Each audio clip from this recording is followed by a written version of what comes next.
Becoming American, a history of Native American boarding schools. So thank you so much for being here tonight. I know it is cold outside, and so I appreciate you guys coming out and talking to me. I want to first give a disclaimer. I had a very hard time researching this because it's very emotional. So if I get emotional while I'm talking, just please know that it's not because I don't know how to speak in public, but it's an emotional topic. So first, I figured if I just get that out of the way now, maybe I won't get emotional later, and I will be fine. As I've been here before, I love the Ann Arbor Library. I love Ann Arbor. I'm like 20 minutes from here, so it's super cool to be here. I was introduced. I have a bachelor's and master's in U.S. history. I'm a proud citizen of the Oneida Nation of Wisconsin, and I also have Stockbridge-Munsee blood through my veins as well. Stockbridge-Munsee is a band of the Mohican tribe out of New York. We were migrated west along with the Oneida as well. So I've got that history in my background as well. Wounded Knee is a strange place to go. And it's strange in the sense that there is just spirituality all around. So when I went there, when I was finishing my degree, I was literally just finishing up my master's degree when I went to Wounded Knee. Because I was like, what do you do with a master's degree in history? Like, nobody's hiring. Nobody wants, history professors, because once a history professor gets a job, they don't retire. I had old history professors.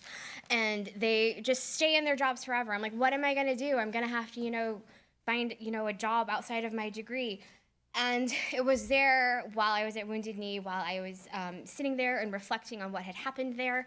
The ancestors spoke, and they said, you're going to tell our story. And so that's what I've been doing ever since. Is I've been talking about different things that happen in Native history, different things that have happened to my people specifically, but different Native tribes throughout the country, and how we ended up where we are. And so from that moment on in 2016, that's what I've been doing. I still have to work a different job because history doesn't pay that much, but that's okay. But so I'm going to talk a little bit about history of Native American boarding schools.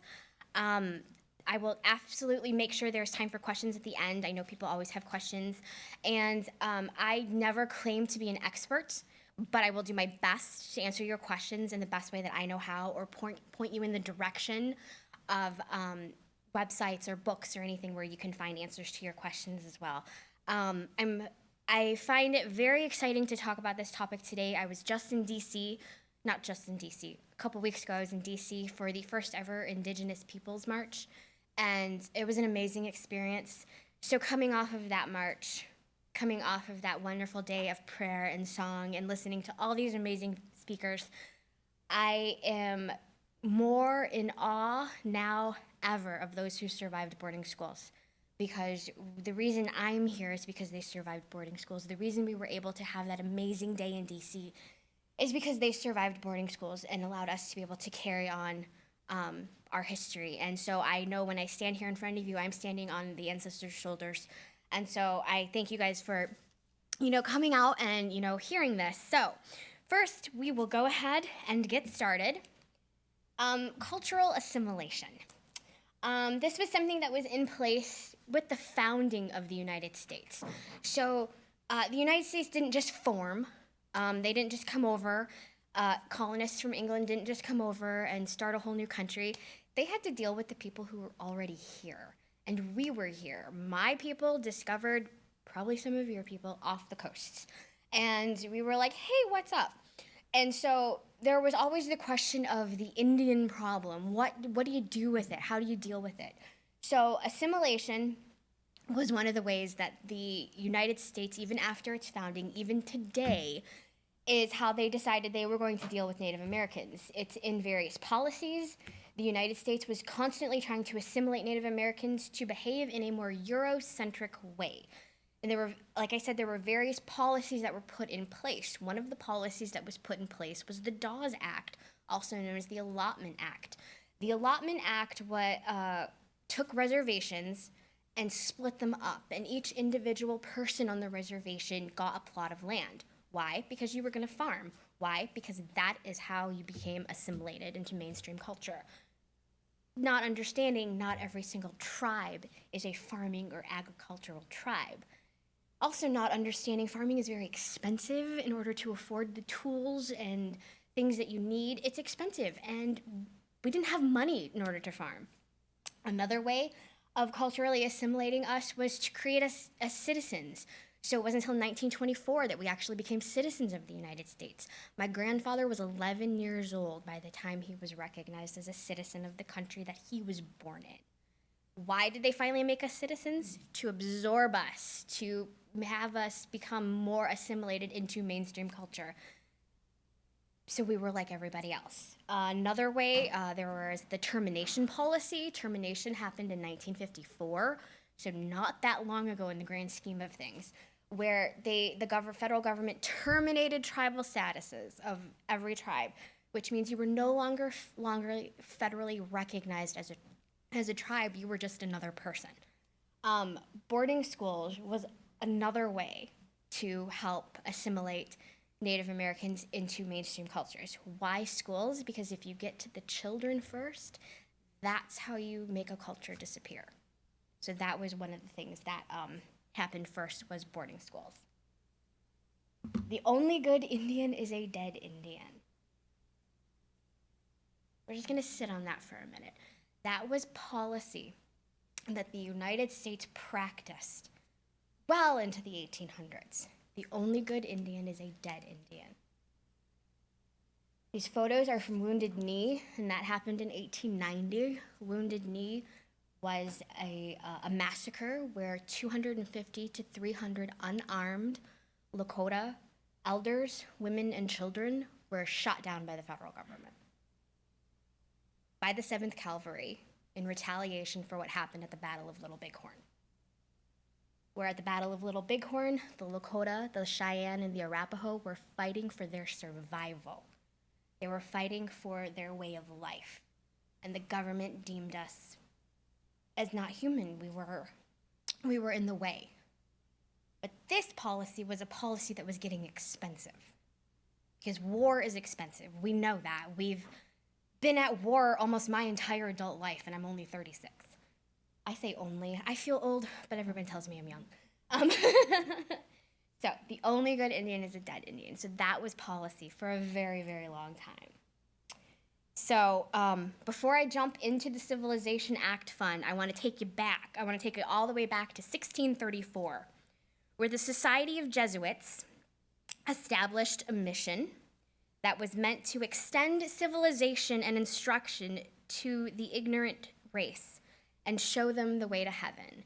The ignorant race was us. It was Native Americans. So all the way back in 1634. So not long after the Pilgrims landed, not long after Jamestown was founded, they were already trying to find ways to deal with the Indian problem. Harvard, which was one of the first universities established in the New World, had an Indian school on campus, and it supported a few Native American students. And in 1665, the first Native American student graduated from Harvard.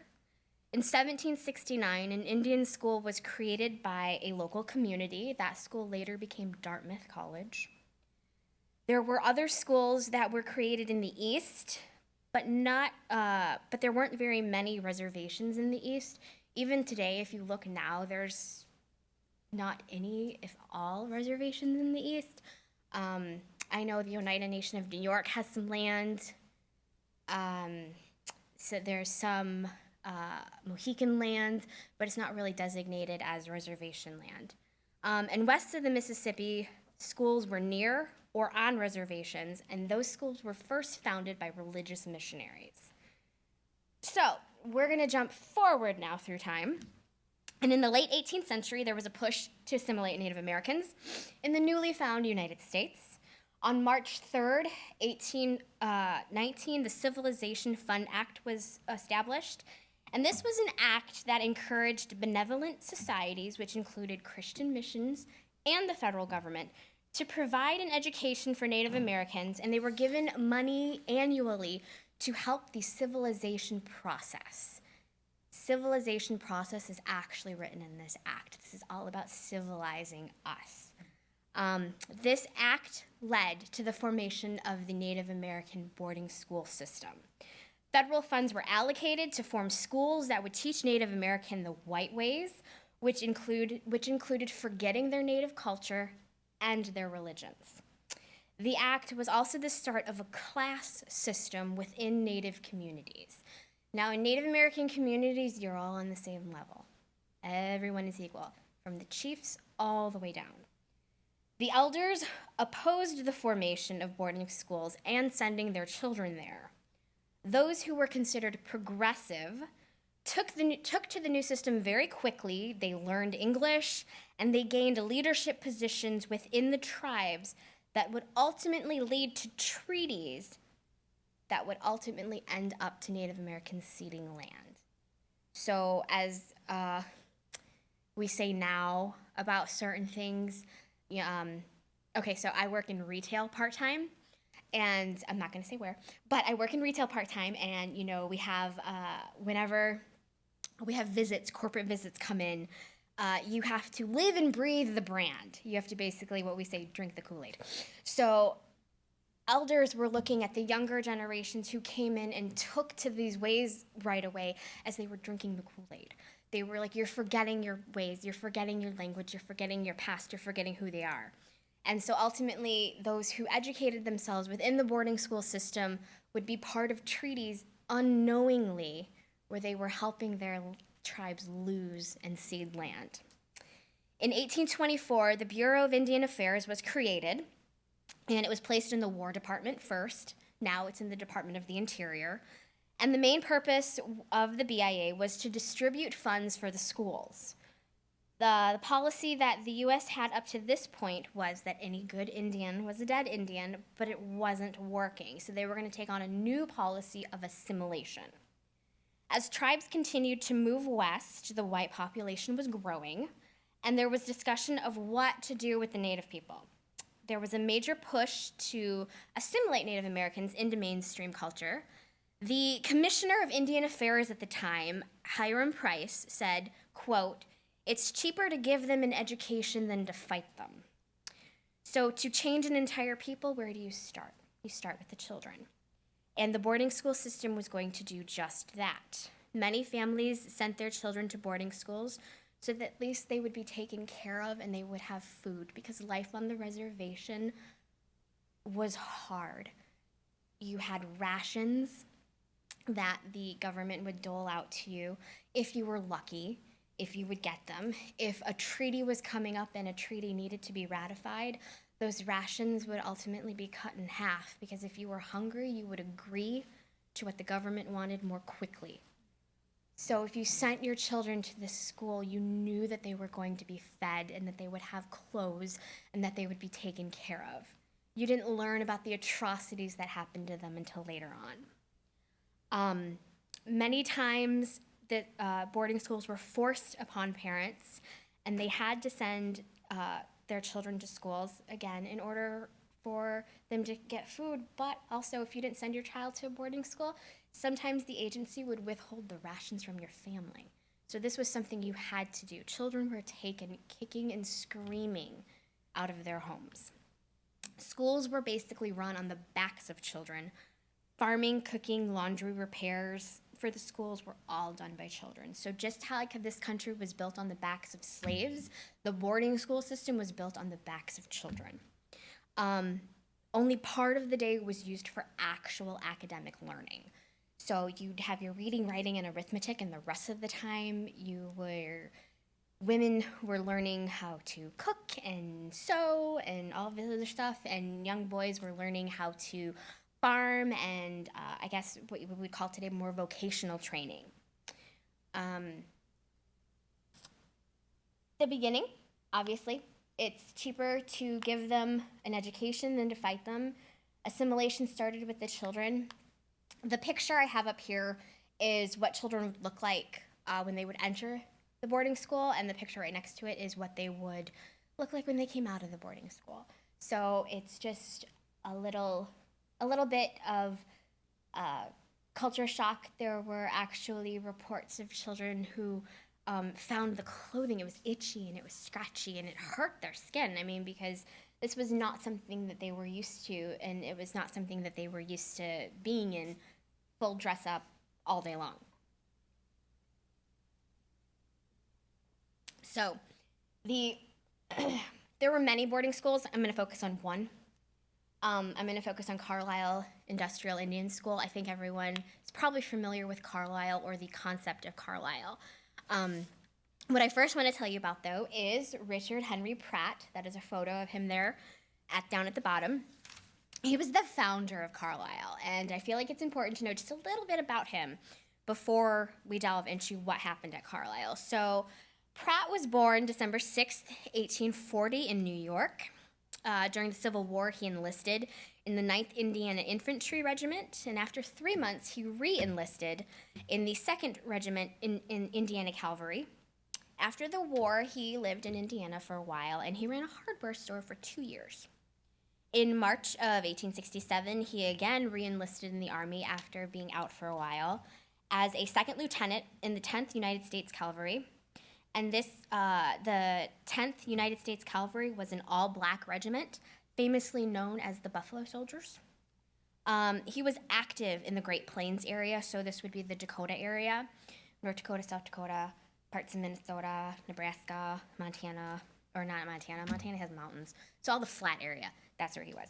And because he was in this area, he was also involved in some of the Indian conflicts that had happened out there.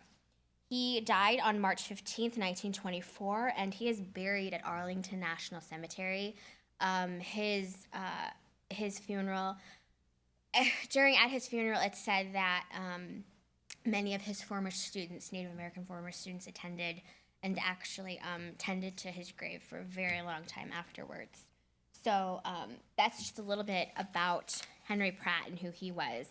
In the 1870s at Fort Marion in Florida, Pratt introduced classes to several dozen Native American prisoners. The prisoners there were mainly Seminoles who had refused to leave during the Indian Removal Act. The Indian Removal Act removed a lot of Native Americans from the southeastern part of the United States, but there were also renegades. I put that in quotes because I don't think they were renegades. I just think they were standing their ground and not leaving their home. And so some groups stayed behind, and there were a group of Seminoles that stayed behind. So the prisoners that were in this Florida camp were more than likely Seminoles. They surrendered. They were mainly those who had surrendered in Indian Territory at the end of the Red River War. The classes that he offered were done in English, and they consisted of art, guard duty, and craftsmanship. The program that Pratt had headed became very well known, and distinguished visitors from all over the United States started to come to this prison in Florida to see what he was doing and find out how he was civilizing these Native Americans. The U.S. Commissioner of Education and the president of Amherst College were also some of the ones who came there. Pratt was a firm believer in distant education, meaning he thought that taking Native Americans completely out of their current situation and placing them somewhere different was going to be a good way to assimilate them. He said that the Indian, quote, is born a blank like all the rest of us. Transfer the savage-born infant to the surroundings of a civilization, and he will grow to possess a civilized language and habits, end quote. So we're born a blank slate, and if you take us out of the savage situation that we are in, you're going to civilize us. Pratt had observed the Native American program at Hampton Normal and Agricultural School, later became known as Hampton University, and it's a historically black college. And he liked the setup of the program. He thought it was pretty good. He thought it would be the best way to assimilate Native Americans. So after he lobbied Congress for a while, he and his supporters were finally able to set up Carlisle Indian Industrial School in Carlisle, Pennsylvania, at the abandoned Carlisle Barracks. So the barracks were Army barracks at one point, but they weren't being used anymore. So you had these buildings sitting there that needed to be used. And so Pratt, being a military guy, was like, let's put these to use. So you had the establishment of Carlisle. In October of 1879, Pratt recruited his first set of students. 82 boys and girls arrived at midnight one night. Eventually, more would join them, and it would be a total of 147 students for the opening day of classes. And school officially began on November 1st, 1879, with the youngest student being just 6 years old and the oldest student being 25. Majority of them were teenagers. 2/3 of the children were Plains Indians. There were 84 Lakota, 52 Cheyenne, Kiowa, and Pawnee, and 11 Apache. Pratt believed in total immersion education. It was the only way to help the Native Americans survive in white society, and his slogan became, "Kill the Indian, save the man." And you may have heard that before, but that is what he was known for.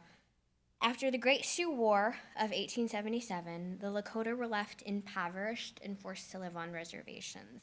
The Lakota fought.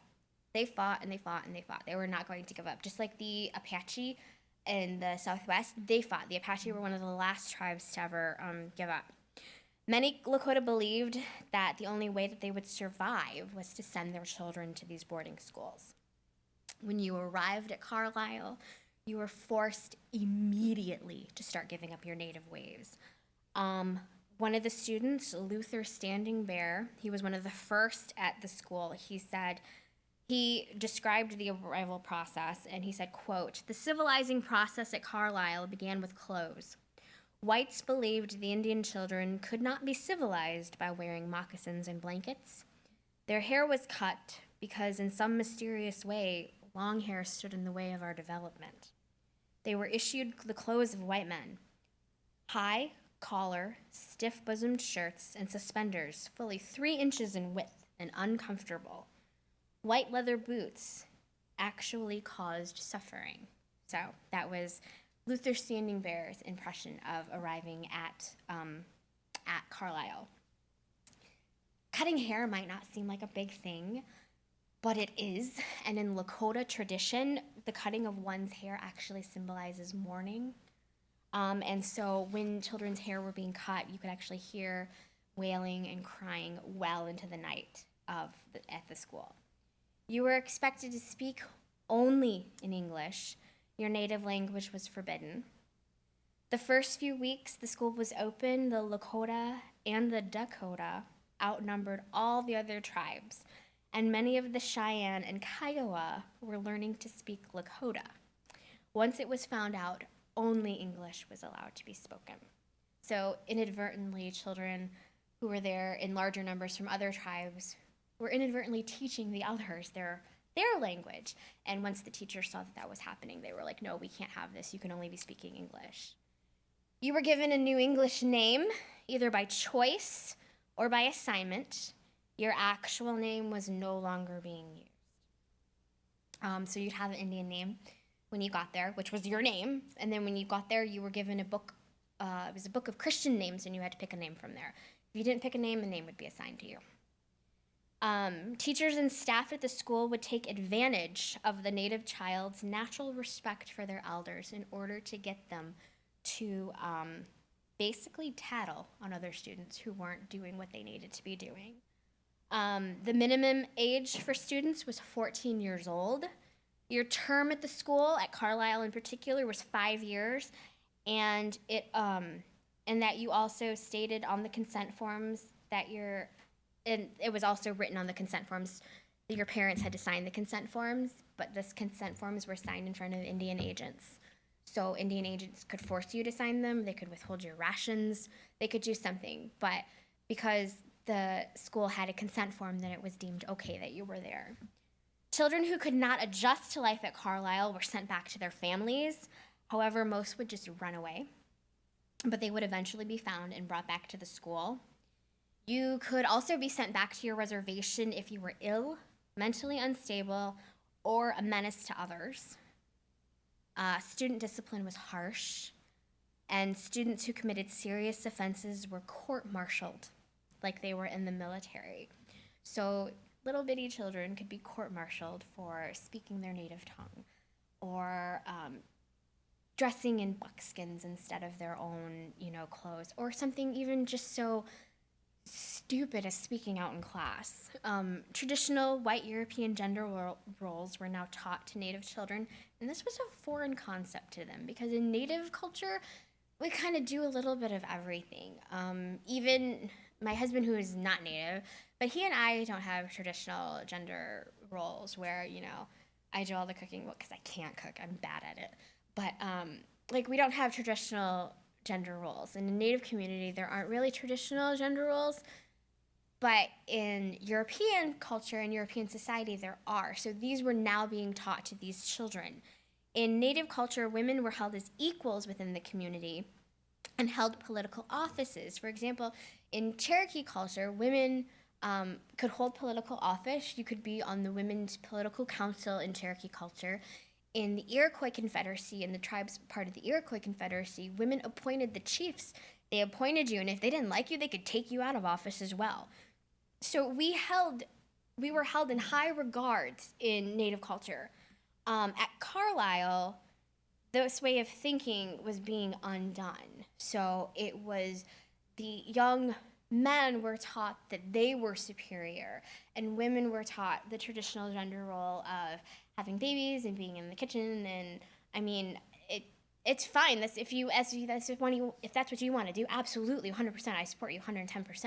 But that's just not how it was in Native culture. Everyone was equal. We all took care of the babies. We all did the cooking. We all did the farming. We all helped with the hunting. We all held political office. Pratt also had to go out and recruit students because you can't run a school if there's no students. So he had to go out and continue to recruit students. And in 1878, the War Department and the Secretary of the Interior ordered him to go out west and recruit from the Lakota, Dakota, and Nakota tribes. These particular tribes were selected because the government insisted that, let me start over. These particular tribes were selected because the government insisted that the most, that, quote, pains needed to be taken with those who resisted the United States the most. So the Lakota, the Dakota, and the Nakota resisted the government the most. And the government was like, we need to put a stop to this, especially after the Battle of Little Bighorn. So Pratt was sent out to recruit more students in 1878. Little Bighorn happened in 1876. And what happened at the Battle of Little Bighorn? Custer and the 7th Cavalry were wiped out because the Lakota, the Dakota, the Cheyenne, the Arapaho said, we're not taking it anymore. And so they continued to fight. They refused allotment.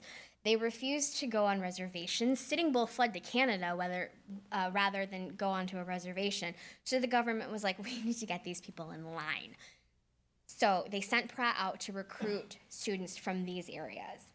The order came down exactly just 3 years after the Battle of Little Bighorn.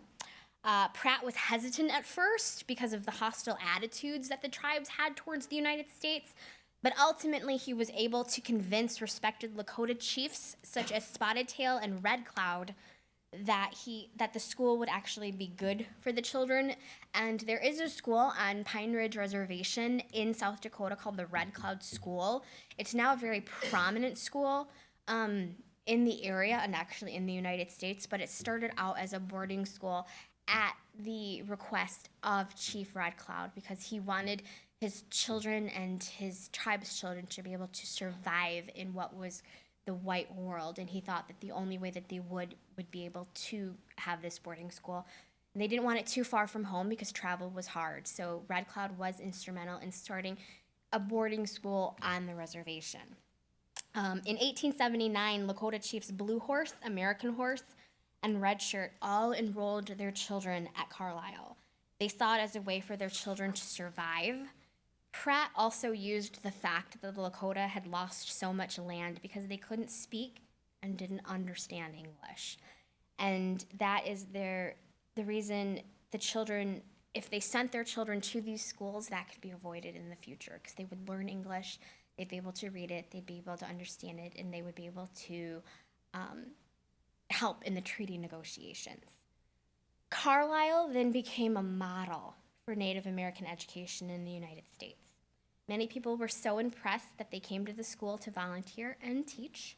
To document the success of the school, Pratt often had the school and the students photographed by at least a dozen photographers over the years that the school existed. The relevance of the school was starting to diminish by the early 1900s. There were more schools that were private or government funded that were opening in the West. So Carlisle was in the East, but we were opening more schools in the West. There wasn't a need to send the children so far east anymore now to have this education. Enrollment was down, and with the start of World War I, it dropped even further. Many Native Americans were actually enrolling in the army to fight for a country that they were not citizens of yet.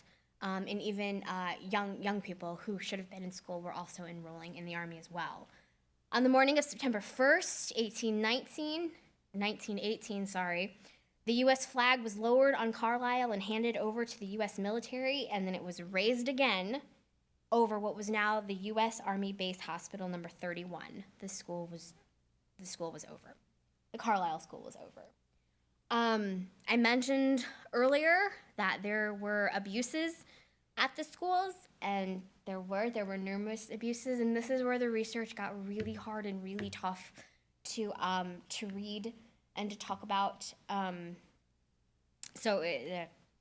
Good, we're gonna get through it together, though, you guys. So one of the abuses, language, you would get your mouth washed out with soap if you spoke your native language. Other times you would be beaten, forced into a cold shower, and then locked in a room, basically in solitary confinement. Pratt was a military man. His school ran like a faction of the U.S. military, or a prison in some instances that some survivors have talked about it being a prison. So solitary confinement was something that was used during their time at Carlisle. You could be in there for who knows how long. It was a dark room, you weren't fed, you were by yourself. Sexual assault and rape were common, but oftentimes if the incidents were reported, the children were beaten and they were not believed. There was one instance of an account that I read where a woman, she was a survivor, and she was talking about how she was at the school with her sister, not Carlisle in particular, it was another school.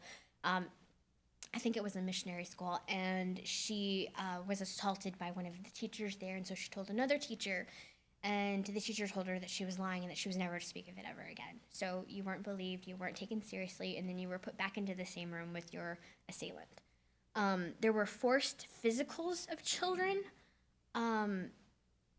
Physicals, they checked for things.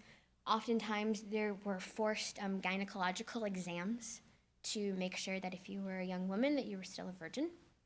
There were forced circumcisions of young men because that's just how things were done.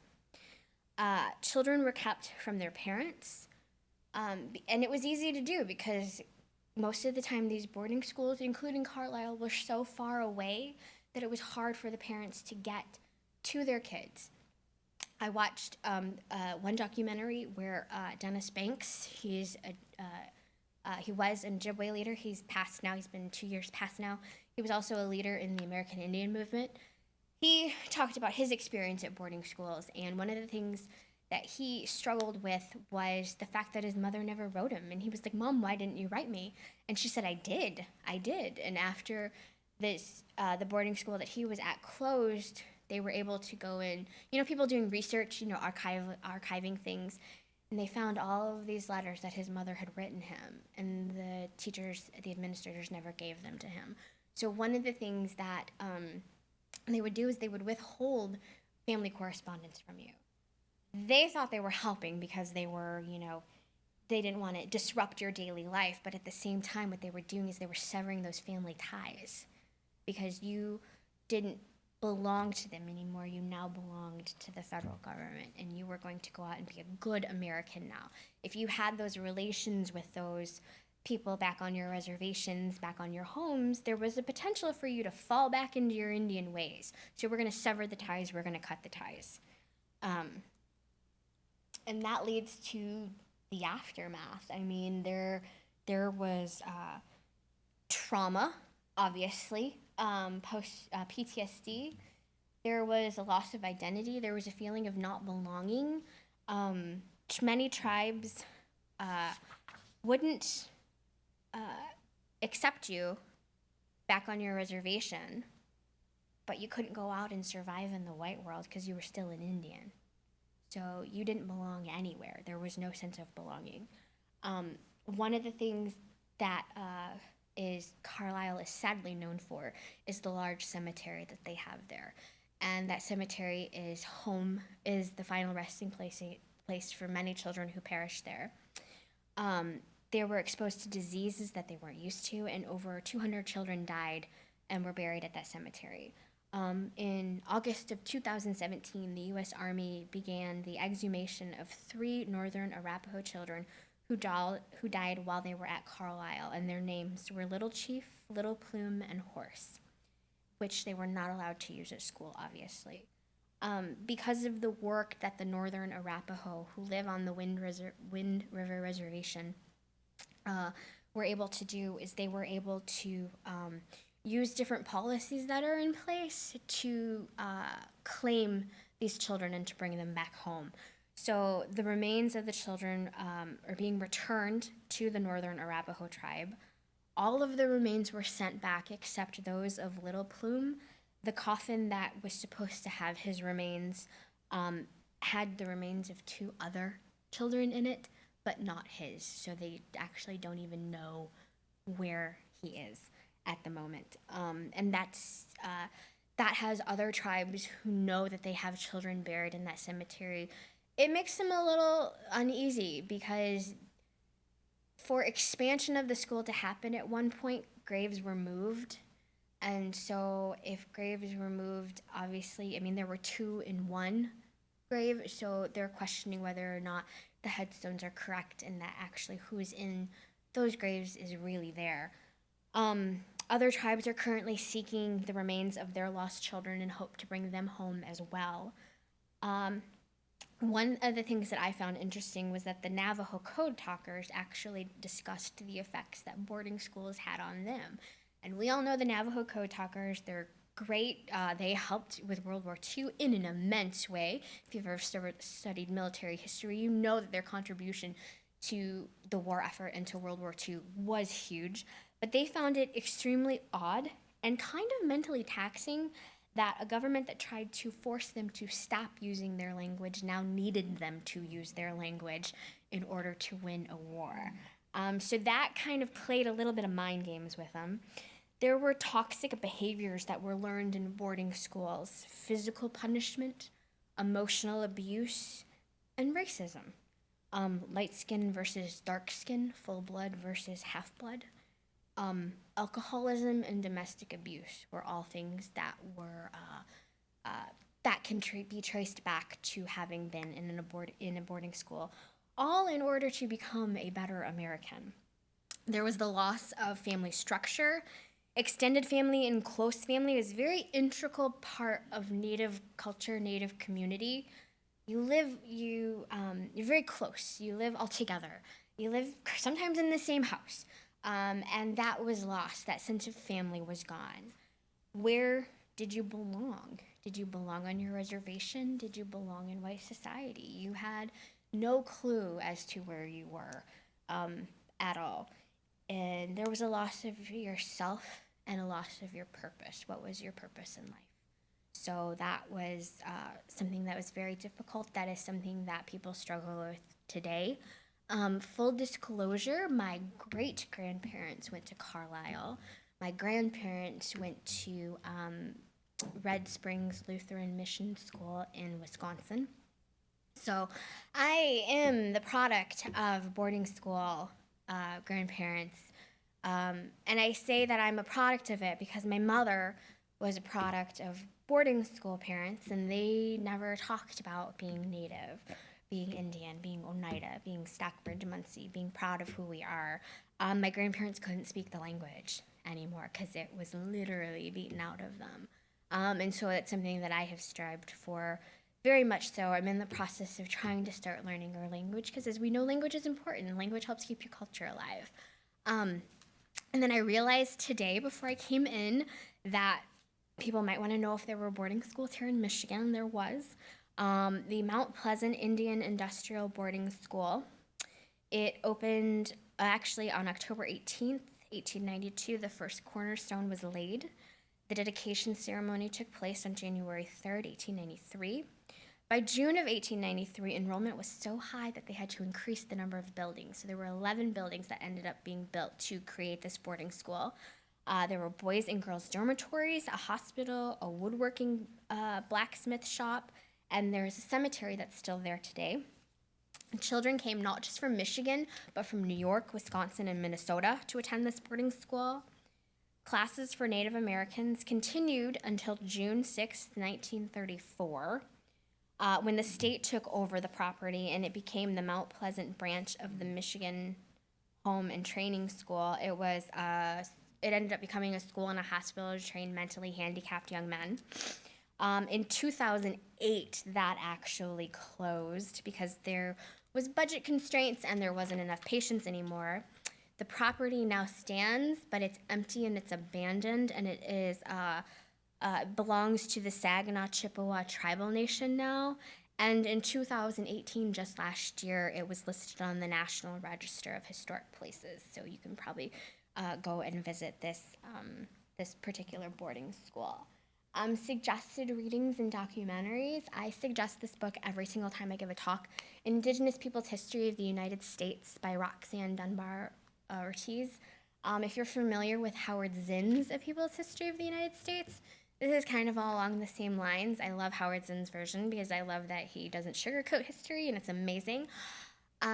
This particular, an Indigenous Peoples' History, talks about it from the perspective of Native Americans, and she does talk about boarding schools in there as well.